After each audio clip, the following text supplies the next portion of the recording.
రాజకీయాల్లో త్వరలోనే మరో ప్రముఖ సినీ వ్యక్తి అడుగుపెట్టబోతున్నారా? ప్రస్తుతం సోషల్ మీడియాలో హాట్ టాపిక్ గా మారిన ఈ అంశం రాజకీయ వర్గంలోనూ ఆసక్తిని రేకెత్తిస్తుంది. ప్రముఖ నటుడు, దర్శకుడు, కొరియోగ్రాఫర్ రాఘవ లారెన్స్ రాజకీయాల్లోకి రావడానికి సిద్ధమవుతున్నట్టు చేసిన ప్రకటన ఇప్పుడు పెద్ద చర్చకు దారితీసింది.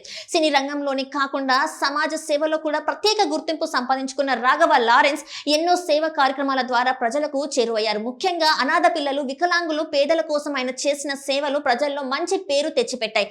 అలాంటి వ్యక్తి ఇప్పుడు రాజకీయ రంగ ప్రవేశం సంకేతాలు ఇవ్వడం విశేషంగా మారింది. ఇటీవల సోషల్ మీడియా వేదికగా స్పందించిన లారెన్స్ తాను ఎప్పుడు రాజకీయాల్లోకి వస్తానని అనుకోలేదని తెలిపారు. తనకు అత్యంత సన్నిహితమైన వ్యక్తి రాజకీయాల్లోకి వస్తే అతనితో కలిసి ప్రజాసేవ చేయాలనే ఆలోచన మాత్రమే ఉండేదని తెలిపారు. అయితే ప్రస్తుతం పరిస్థితులు తనను రాజకీయాల వైపు నడిపిస్తున్నాయని పేర్కొన్నారు. అంతేకాదు రాజకీయాల్లోకి రావాలా వద్దా అన్న నిర్ణయాన్ని కూడా ప్రజలకే వదిలేశారు. ప్రజలు వద్దని చెప్తే తాను రాజకీయాల్లోకి రానని, ఇప్పటిలాగే సమాజ సేవ కొనసాగిస్తానని స్పష్టం చేశారు. ఒకవేళ ప్రజలు అంగీకరిస్తే రాజకీయాల్లోకి అడుగు పెడతానని సిద్ధంగా ఉన్నానని వెల్లడించారు. తన నిర్ణయాలపై ప్రజల అభిప్రాయాలు, సూచనలు ఎంతో ముఖ్యమని చెప్తూ సోషల్ మీడియా ద్వారా స్పందనలు ఇవ్వాలని కోరారు.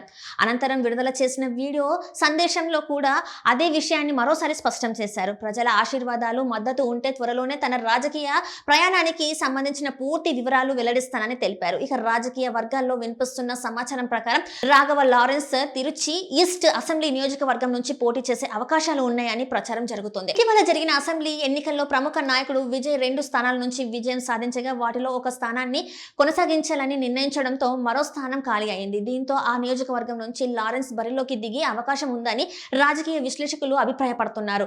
అయితే ఇప్పటి వరకు దానిపై అధికారిక ప్రకటన రాలేదు. కానీ లారెన్స్ చేసిన తాజా వ్యాఖ్యలు చూస్తుంటే ఆయన రాజకీయాల్లోకి రావడానికి మానసికంగా సిద్ధమవుతున్నారనే అభిప్రాయం వ్యక్తమవుతుంది. సమాజ సేవలో మంచి గుర్తింపు సంపాదించిన రాఘవ లారెన్స్ రాజకీయాల్లోకి వస్తే ప్రజలు ఎలా స్వాగతిస్తారు? ఆయన రాజకీయ ప్రయాణం ఎవరితో ప్రారంభమవుతుంది? తిరుచి ఈస్ట్ నుంచి బరిలోకి దిగుతారా అనే ప్రశ్నలకు సమాధానాలు రానున్న రోజుల్లో తెలియనున్నాయి.